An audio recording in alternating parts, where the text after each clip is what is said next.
Welcome to Barry's In the Interim podcast, where we explore the cutting edge of innovative clinical trial design for the pharmaceutical and medical industries and so much more. Let's dive in. Welcome, everybody, back to In the Interim. I'm your host, Scott Barry. And today on In the Interim, we are going to go back in time. We're going to go back 30 years. We'll probably go a little bit further to set up the story as well. And really an amazing story of science and the impact of statisticians and the controversy of this impact. So joining me today is the author of this impact, Dr. Don Barry. And yes, he's my father and a frequent guest on In the Interim. So welcome back to In the Interim. Thank you, Scott. I hope this goes well and we don't create any more controversy. That's right. That's right. So I guess we want to go back to set up this story. We want to go back to perhaps maybe even 1990 and you agreeing to join the Cancer and Leukemia Group B, CALGB committee. You move on to Duke and now you're getting into oncology statistics. Yes. I was the faculty statistician on a committee for the CLGB, the Cancer and Leukemia Group B. I was a faculty statistician on the breast committee. And so our goal was, and we had, NIH, NCI funding to do clinical trials. With great impact, and it was sort of the proving grounds for, will MDs accept these lunatic things I've been talking about? And it was, by the way, that's chronicled in the article that we might mention, the one that was in Science magazine authored by Jennifer Cousin, and you came down, Scott, to meet with her when she visited Houston, and MD Anderson and me to discuss, how, I think the title of the paper was something like the new math, how the new math is changing things, and of course we continue to change things. So you start as a lead statistician, so you're designing trials, and this in and of itself is an interesting story of letting the Bayesian in, what people thought of you as being loosey-goosey, and then coming around to Bayesian design. And I guess that leads up to you being invited by the NIH to co-chair a consensus panel for them. And we'll describe the topic. Do you remember this, how this came about, where you're invited to co-chair this consensus panel? Yeah, I just want to correct one thing, and it might be confusing.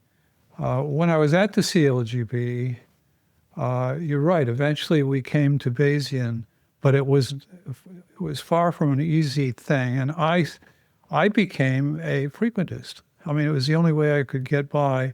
So it was like the bullfighter and the clown that attracts the bull. That was me for a while. But eventually, they listened to the bull that I was spewing, and when I started out, it was, what does the FDA think about this? And when it ended up, it was, what does Don think about this?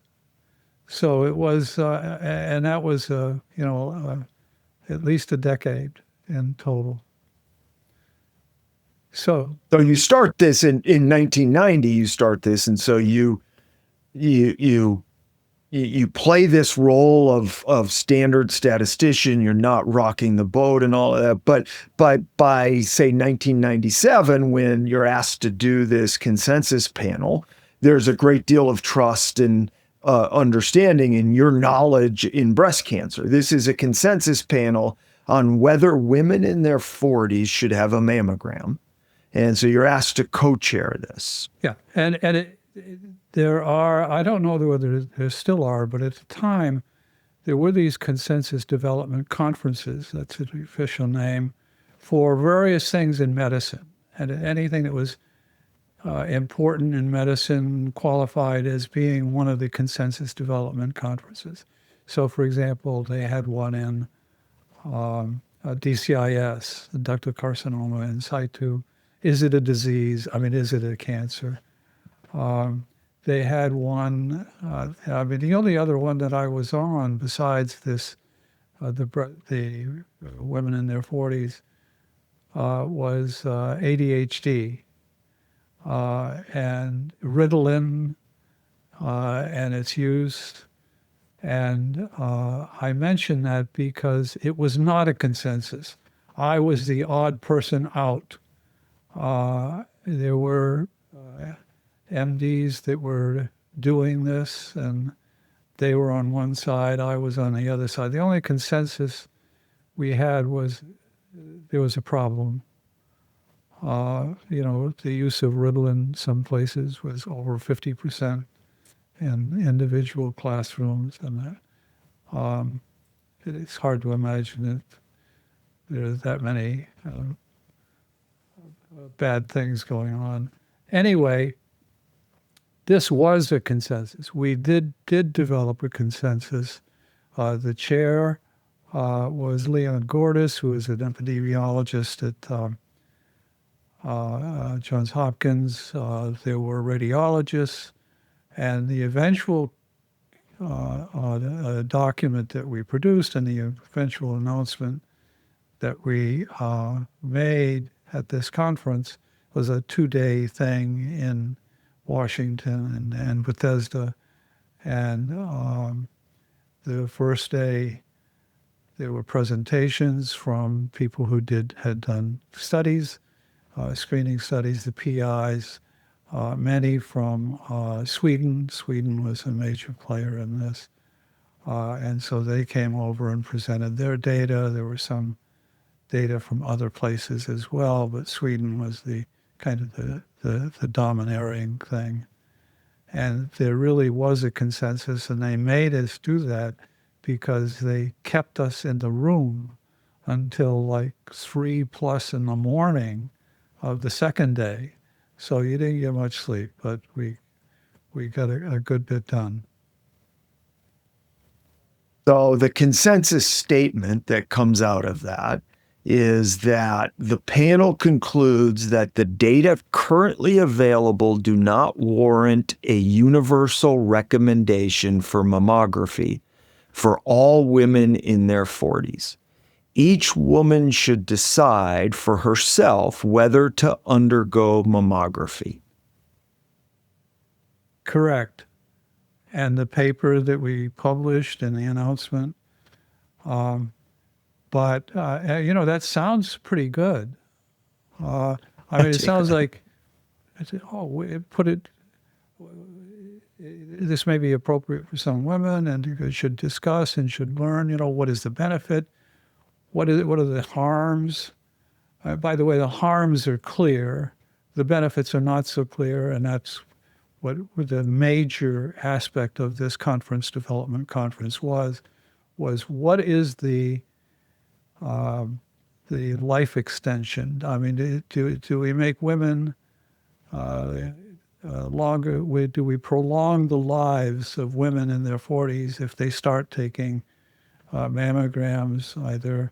And we'll come across the question of, is it annual mammograms? Is it biannual? Is it triannual? And it was kind of an eerie experience. It was like a religious revival meeting where when something good was said from the podium, there was olays and applause when something bad. There were no tomatoes there, but it was guffaws. So it was, and as the presentations were made, there were people doing calculations in the audience, and they'd update their meta-analysis based on the randomized screening trials, and addressing the quality of the trials and the like. And it was scary. And on the second day, we presented. Leon and I presented the outcome.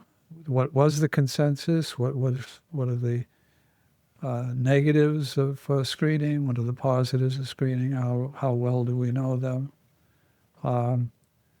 And then Rick Klausner came up, and Rick Klausner was the head of the National Cancer Institute at the time, the sponsor of this shindig. And he said essentially, pay no attention to these people, you've got to screen women in their 40s. And he was under enormous pressure. Arlen Specter, one of the senators at the time, senator from Pennsylvania, was chair of the committee that it was appropriate for the reporting of the NCI and providing the budget for the NCI. And Specter had told Klausner that you have to recommend screening for women in their 40s. And there was an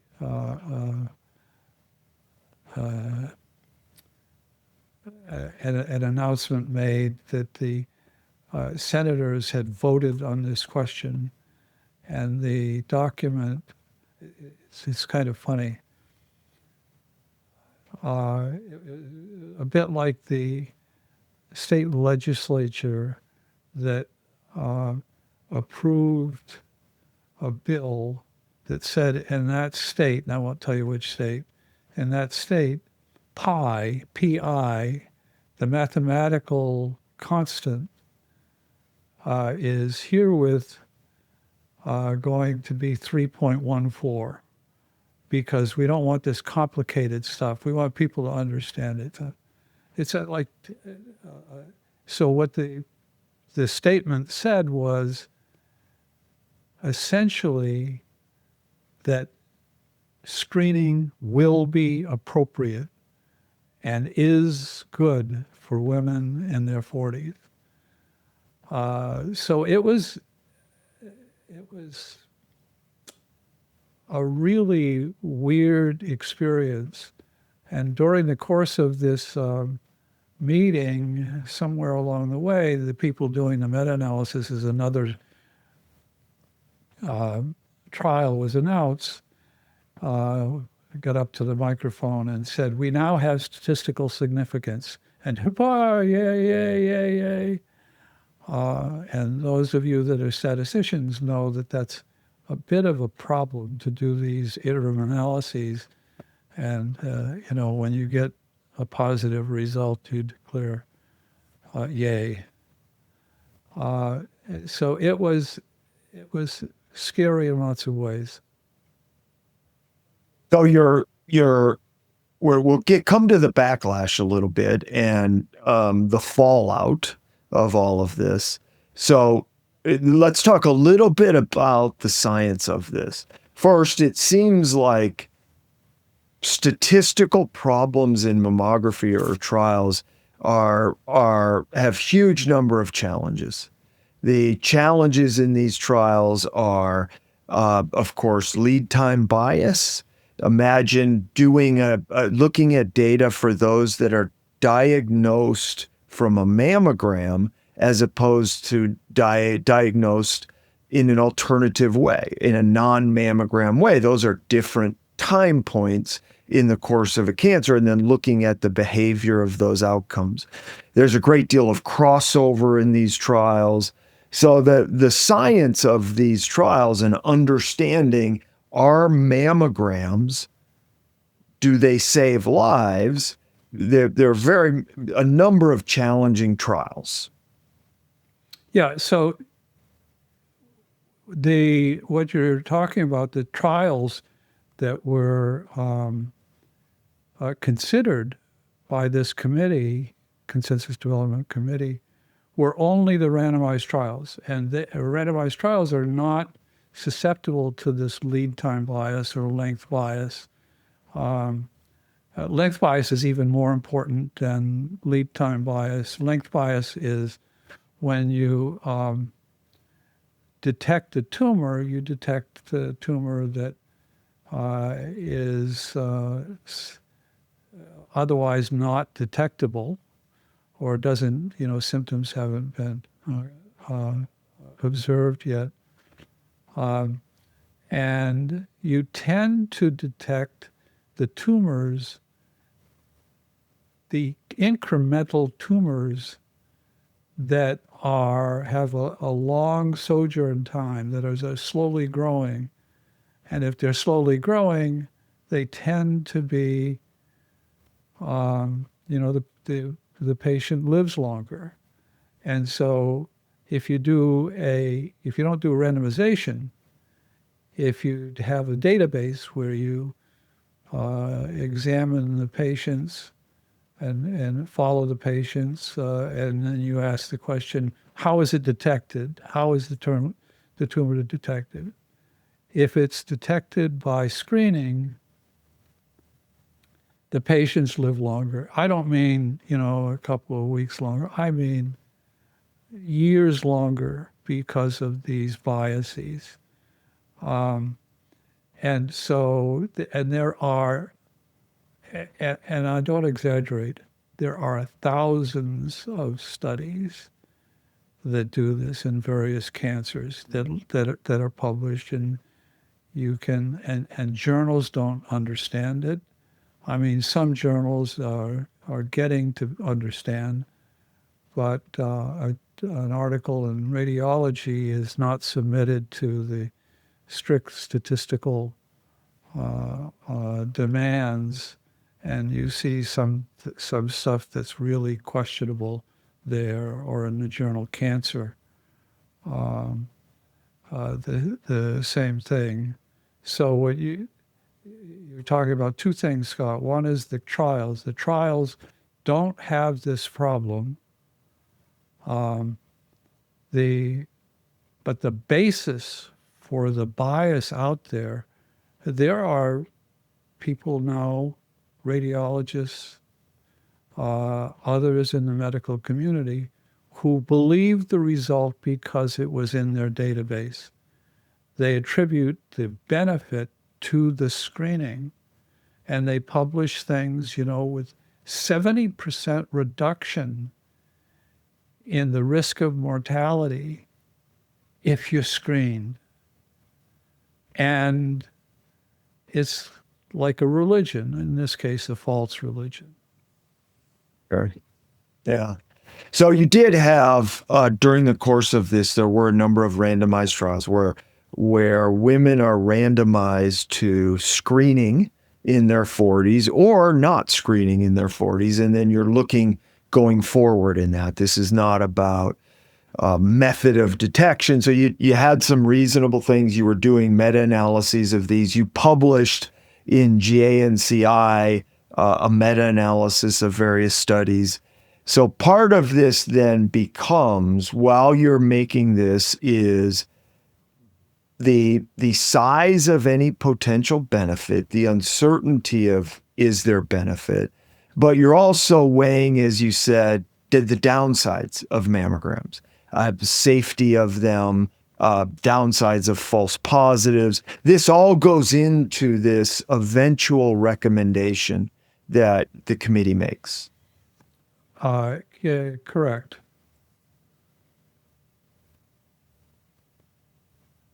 So what's the question? Yeah, that was the question. That I assuming this played a really important role, is I think you did have some level of statistical significance for benefit overall of the data, but it was, for example, a 5-day benefit over the course of a lifetime was one of the estimates that comes out of JNCI as a really small effect. But yet also there are the safety aspects of this, the false positives that happen during this, and the ramifications of false positives. So that sounds like that was an important part of the decision.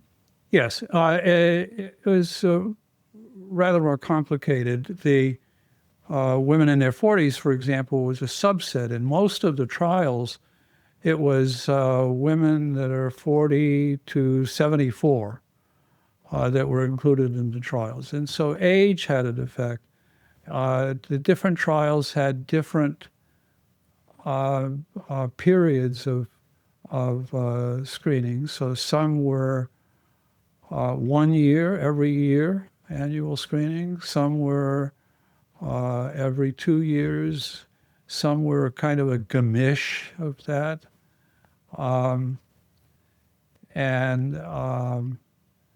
The issue that we probably will come to today, the issue of, so why screen? You want to find early. Is it finding early, or is it finding early and giving treatment earlier? If there's no effect of anything that you do after you find it, the tumor, then there's no reason to do it. And is that finding surgery? All of these women would have the tumor removed. But is it, importantly, the stuff that comes afterwards? And over the last 30 years, things have changed dramatically as regards to that. These randomized trials that we looked at had, by and large, no treatment except for surgery. Today, of course, there are hundreds, literally, of possible treatments that one can use. And there's endocrine, there is tamoxifen that's used for estrogen receptor positive patients. It is hugely beneficial. Probably has saved more lives than any other drug ever, although we've seen some amazing things since. Chemotherapy. Tamoxifen is regarded to be endocrine therapy. It's a kind of a warmer and gentler thing than chemotherapy, which kills lots of cells, including cells that you don't want it to kill. So it's a complicated story, and we were asked to address those things, addressing things like, let's assume that screening is effective. Should it be used annually? Should it be used biannually? And the statisticians in the crowd will know that discriminating between those two things it's kind of like a dose, a low dose and a slightly higher dose. Distinguishing the efficacy between those is really difficult. So it's a complicated story that had to have an answer. What should their recommendation? And this thing, by the way, that Arlen Specter said, you don't get paid unless you don't get your budget unless you have a recommendation that women in their 40s benefit from screening, that was sort of wrong-headed from the get-go. The NCI never makes a recommendation. There are committees that are out there that make recommendations. The NCI never makes a recommendation, at least never until this. Recently, somebody found this recommendation somewhere in the NCI bowels and trashed it, got rid of it because it really was the only one that they had. Anyway, making the recommendations, we were supposed to make a recommendation, and we did. Yeah. So after this recommendation, the backlash starts.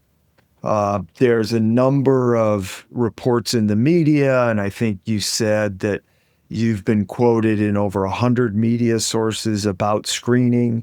But there's a great deal of media on this, and negative, generally. Some of it not quite as negative, but there's claims of... Just to correct that, there are some journalists who are not duped. So Gina Colada from the New York Times, at the time, John Crutzen from a Pulitzer Prize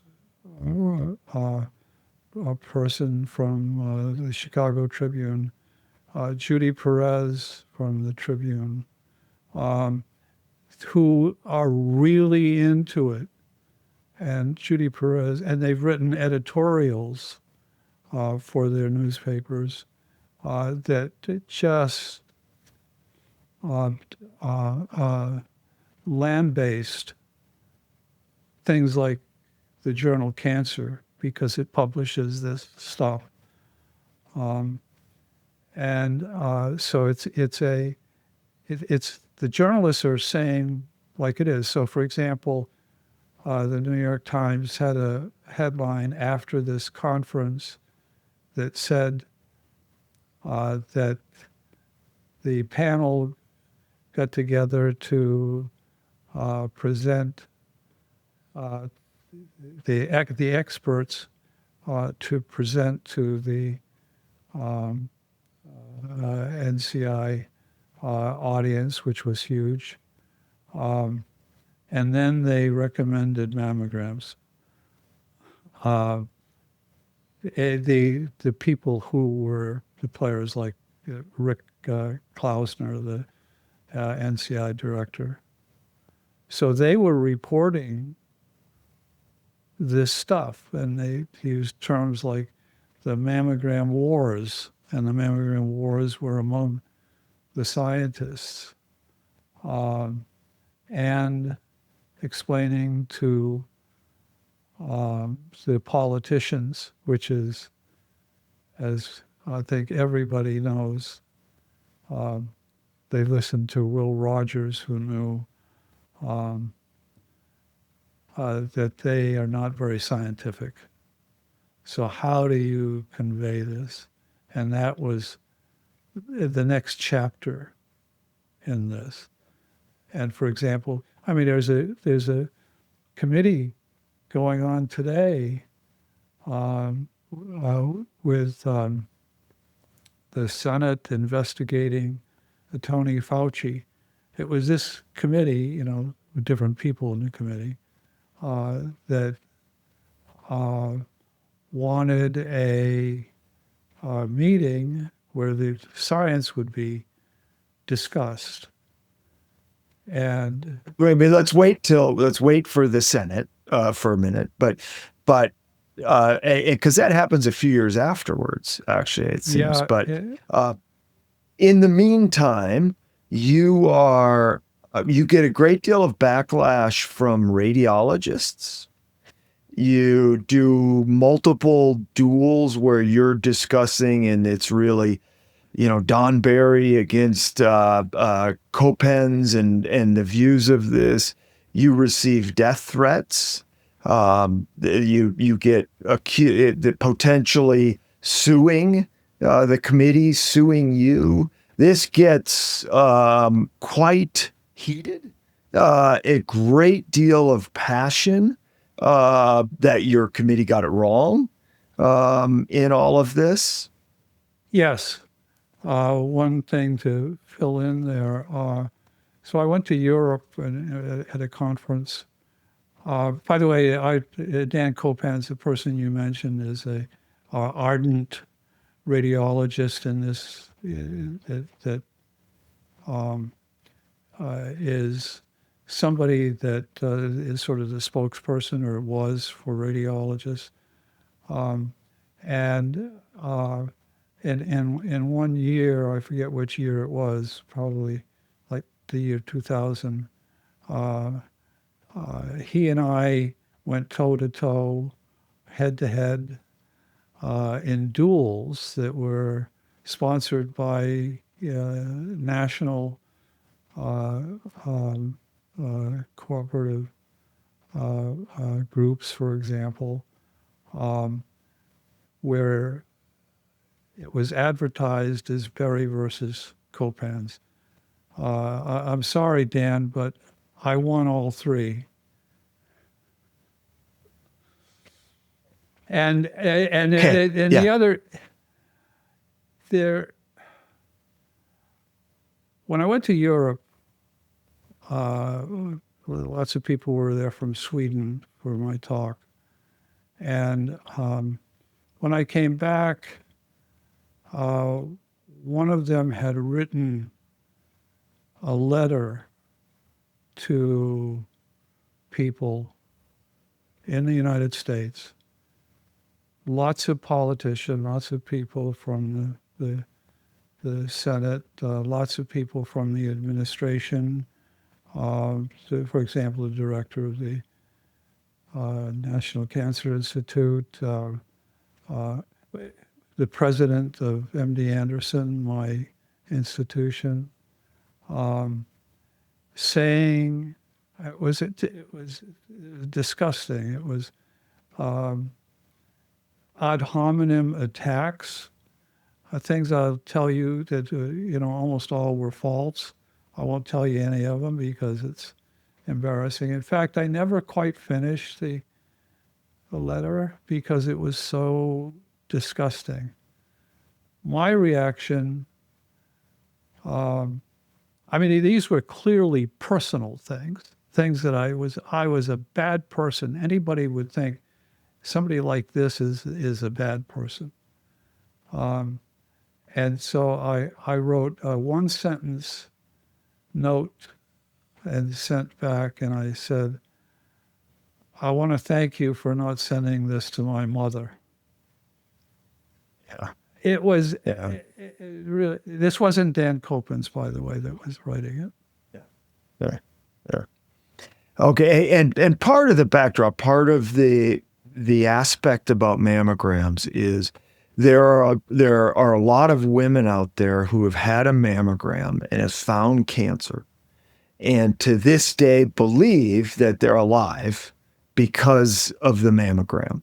And so you can imagine the huge amount, you don't have to imagine it, you saw it, the huge amount of passion and belief that you, Don Barry, you have no idea what you're talking about. Look at all the people that this has saved. Yeah, and they reverse it too to say, look at all the people you're killing, literally accused of killing women, which was, So now the legislature, politicians, see the uproar, the backlash, as the articles say, the brawling over mammography, the mammography war. And so they want to have a fact finding. So they bring you in to a Senate panel to discuss this issue. Yes. And so you testify. this. And so tell us about your experience testifying in front of Senate on this issue. So it was quite an experience. The senators were on this committee. Was Bill Frist. He was the Senate majority leader at the time. Tom Harkin was a senator from Iowa.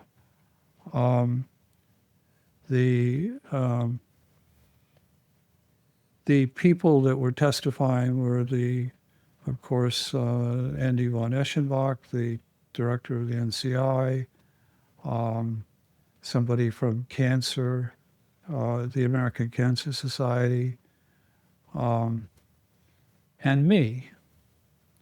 When Bill Frist, so what the regimen, the senator gets 5 minutes. Bill Frist spent 5 minutes saying the following over and over. But you're not a medical doctor, are you, Dr. Berry? And I was warned by the staff of the Senate that Bill Frist was the only MD in the Senate, and he made sure that everybody knew that. So it was, he never asked a substantive question. He just kept repeating this thing, but you're not a medical doctor, are you? So I, of course, had to agree. Following me on the at the mic and presenting her attitude was Fran Visco, who was the head of the biggest network of breast cancer patients, or advocacy group. And so she, in her summary, started out by saying, Dr. Frist, statisticians are the experts on this question. That's just brilliant. That's brilliant. Two other senators I'll mention. One is Tom Hart. By the way, did you ask Bill Frist if he had a PhD in statistics? No, I didn't. That would have been okay. Two other statisticians. Two other. This is very formal. I mean, you don't speak unless you know. So then Tom Harkin. Tom Harkin. Tom Harkin. A very, very nice gentleman. And he asked a question, and then he gave a response to my answer. The meeting was ostensibly about a recent article that had been published by the Cochrane Collaborative that essentially dissed screening for women in their 40s. And had done, had taken a subset of the data that was available and showed that in that subset it was effective. So explaining this that was one of my jobs, was to explain this to the committee. And so Harkin says, in response to what I said, well, Dr. Berry, I met a woman yesterday in Iowa, and she told me that she would rather be a false positive than a false negative. Now, my answer was and is, that's fine, but she doesn't have the choice. So in the one case, you do have cancer. The other case, you don't have cancer. And in both cases, you've got the wrong answer. And the other one, so there were like a dozen senators asking me questions. And the last one was Hillary Clinton. And she was the only one of the people there that asked reasonable questions, that listened to the answer, that responded to the answer. She gave her, she eventually in her discussion fell into line with where they were going. I mean, how do you vote against this when everybody thinks it's the cat's meow? But she was clearly understanding the science and understood what I said. And so I thought she was the brightest person in the room. That's fascinating. So largely the others are grandstanding and making a statement. Yeah. And she actually, asked This wasn't good questions. This wasn't about her. This was about her constituents, but it was about the science. Okay, so was that the time, by the way, after this, that there was a 98-0 vote that mammograms help women? They're dictating the state of nature, or did that happen after the consensus panel? No, that was after the consensus panel. Okay. So following this, by the way, there's something called the Berry effect. What has been coined the Berry effect? So the recommendation that eventually came out of this for the task force was essentially, eventually, it changes over time, but eventually was that we shouldn't, this shouldn't be an all women in their 40s. You should, physicians and other medical personnel should explain the circumstances and the pros and cons and help the woman make a decision. And what they found was that women in their 40s, when they collected data on this, fewer were getting mammograms. And so I don't know that this was renowned across the government, but somebody at least described this as a Berry effect. And I don't think it was a positive statement about Berry. So my wife, Tammy, is reading a James Patterson novel called Murder Games, a thriller, and comes across the following passage. And this is, I'm quoting from the book.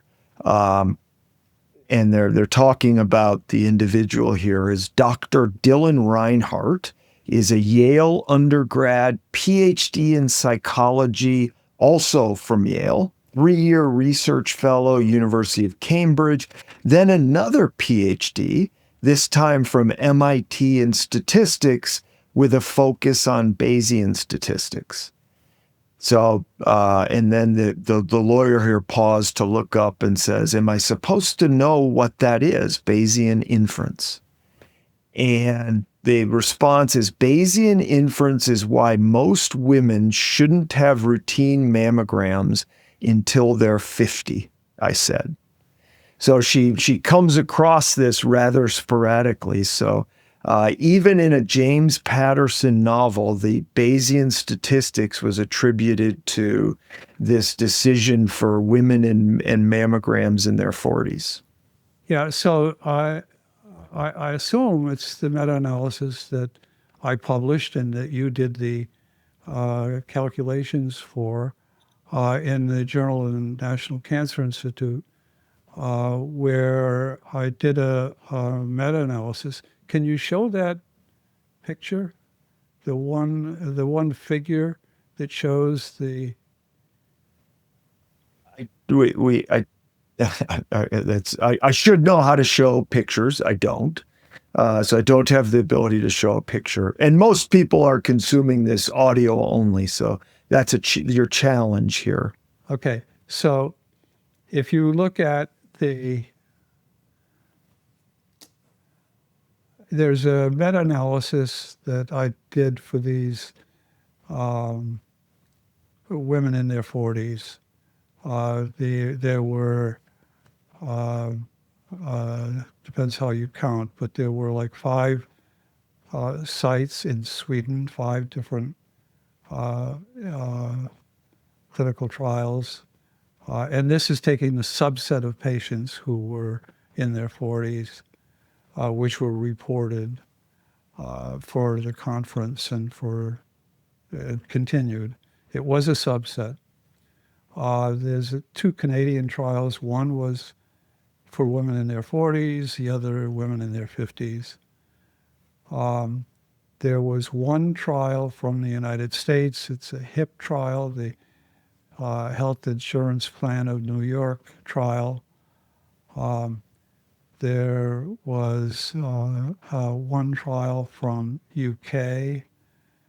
And eventually there was another trial not presented at the conference, at the development conference, that was exclusively women in their 40s. In fact, you could only be randomized if you were 40 years old. And then you follow, it's called the age trial. And what you would see is 2 curves. One is the mortality for screening. One is the mortality for the control, who were assigned to not get treated, not get screened. By the way, there were violations of that, and that's one of the, statistical issue.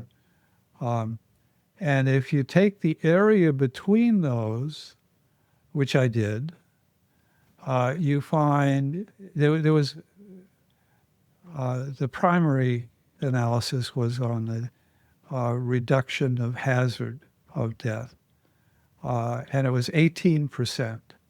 So if you take and look at 2 curves, one has 18% better than the other. You might say, well, what does this mean to the individual woman? Well, so I calculated that by taking the area between those 2 curves and say, on the average, a woman who gets screened, if you believe the data, is 1.4 days. Now, I took a lot of heat from putting this in there and for advertising this because people said that this minimizes the effect. And I said, no, it doesn't minimize the effect. It is the mean effect. I'm not minimizing anything.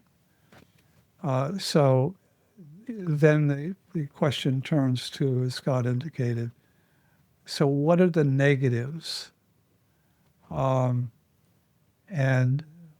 he listed some, a couple that he didn't insist, that he didn't show was the fact that there are more people with cancer for longer. Now, maybe that's okay. Women are willing to accept that if there's a benefit, but is it enough in view of the modest benefit? Is it worth living with cancer? Is it worth getting treated for cancer with questionable results? And when I presented something I haven't talked about, I haven't even mentioned it to Scott. I presented before this meeting at the Senate, and back in 1997 or 1998, I presented to Klausner's advisory committee, and I presented this issue, that you're making more cancer, and by the way, in terms of, well, let me put that on the back burner for a minute. I want to talk about the Obama effect and death squads. When I presented it, I had a hard time explaining why this was a negative. That you are now known, you are now a survivor, and people are proud of being a survivor. But that it didn't ring for them. But eventually, I said it enough that it came to be, part of the rationale for the U.S. Preventive Services Task Force, and one of the harms associated with screening. This thing that I pulled back on, and we probably won't talk about it except for here. In 2009, 2010, the U.S. the task force had their same recommendation that the Consensus Development Conference had recommended. Namely, we're not going to recommend, this is a low rating, that it's not something that you would recommend that all women in their 40s get mammograms, but leave it to the woman's decision. That in 2009, when the task force announced that, they were accused of being using our modeling, which is something that we haven't talked about. Yeah. That this was an example of Obama's death squads. We're sacrificing people to save money. And it is true that it saves money, but that's a side effect. It's never been my rationale, and I can speak with some authority that it was never the Obama administration's authority. Yeah, so CISNET, I think, is a different conversation. So now looking back 30 years in the rear view mirror, any regrets, any thoughts about the whole activity? And I'm not in Lubbock, Texas. Lubbock, Texas in my view of the rear view mirror. Yeah.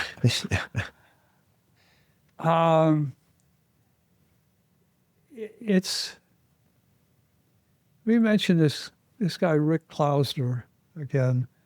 He left the NCI shortly afterwards. He was the director of the NCI. And he was instrumental in founding the company Grail. And Grail is a company that if you haven't read about, you should. It's a pan-tumor assay that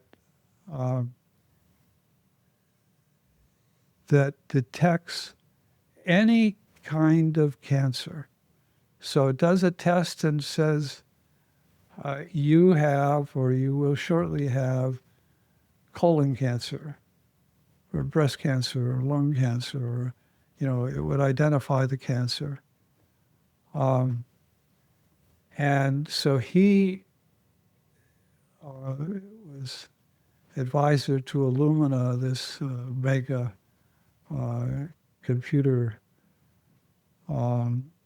company, and they had they built this company Grail and invested $1 billion or more, and other people, the Gates Foundation, everybody's getting onto this hayride. And it raises questions, all of which we've talked about are questions, but many more. I mean, instead of a false positive, suppose you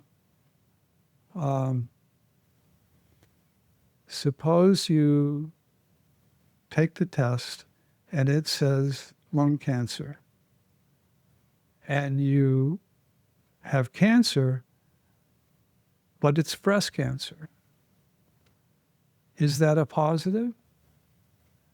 It raises all kinds of questions, and I was an advisor.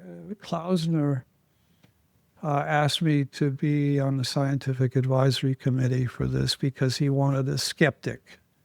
Well, he got a skeptic. And the story is recounted by Gina Colada in the New York Times about how they finally got rid of me. I mean, they fired the SAB and then hired another one without me. But I told them that they didn't know what they were doing, that they were on the road to economic disaster, if not medical disaster. And that, by the way, has... So in answer to your question, Scott, it's still with us. And people are just, Bill Gates, are just bowled over by this possibility of early detection. And we should have learned a long time ago, long before screening mammography. And there's a well-known and celebrated example from Japan in neuroblastoma and neonates that I won't tell you about, but it tells the story very neatly. And Steve Goodman calls it the canary in the gold mine. It told us what we should have known, and it continues to tell us what should be known. But what I see, unfortunately, with this the poly gene assay of Grail, with other things, there is a great deal of ignorance in the world that is promulgated by journals, not all journals, but many, that is promulgated by people who are conflicted by entire groups of medical doctors who are conflicted by finding cancer and, getting into the hospital and into my lab. So there are many lessons, some of which some of us have learned, but it should be a course in statistics. Epidemiologists study this, but to understand the effects of what you see may not be what's real.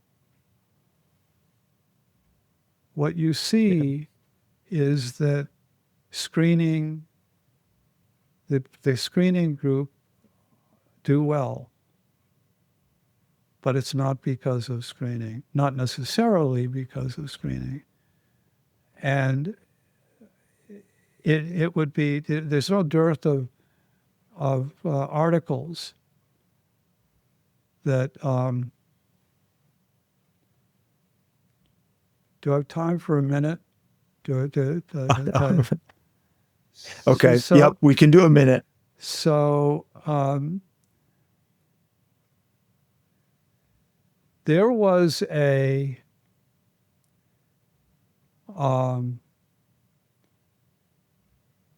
article that in the lay press about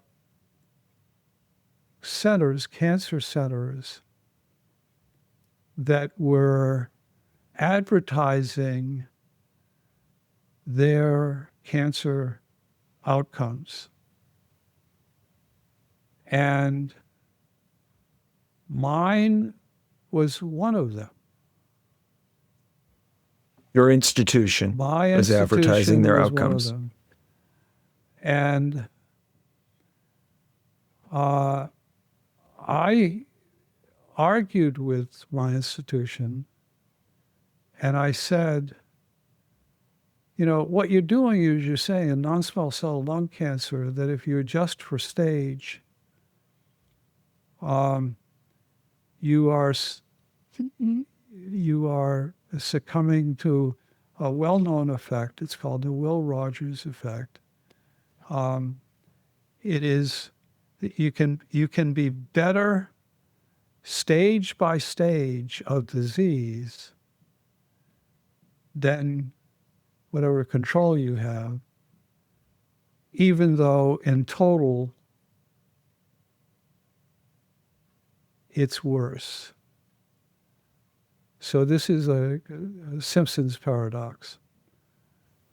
So the Will Rogers, originally this came from where he said that when there was the large movement from Oklahoma to California, said that this made both states smarter.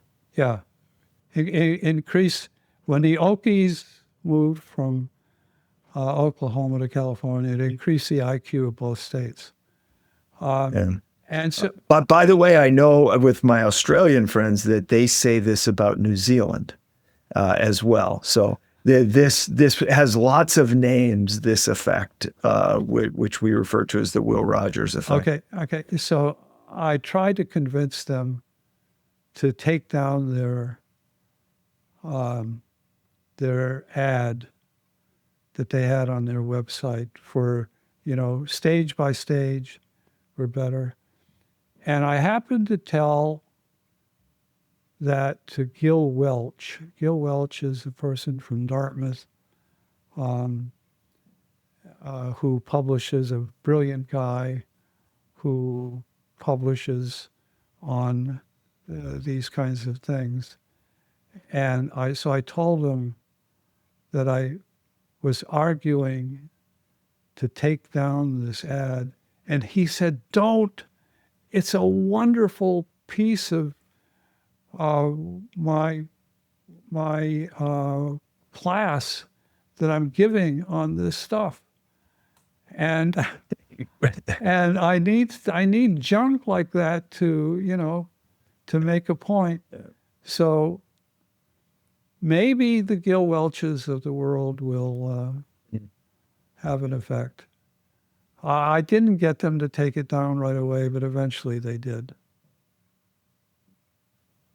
All right. More impact. So appreciate you going back to this story, going back in time, not Lubbock, but back to the story. And as your last response is, this is an issue that continues today, if not much more challenging with the new diagnostics of all sorts. These issues are even more important today. So yeah, it's a very cool story of a huge amount of impact and the impact that statisticians can have. So thank you for going through the story again. Thank you. It's been my pleasure. And everybody, appreciate you joining us. And until next time, we'll be here in the interim.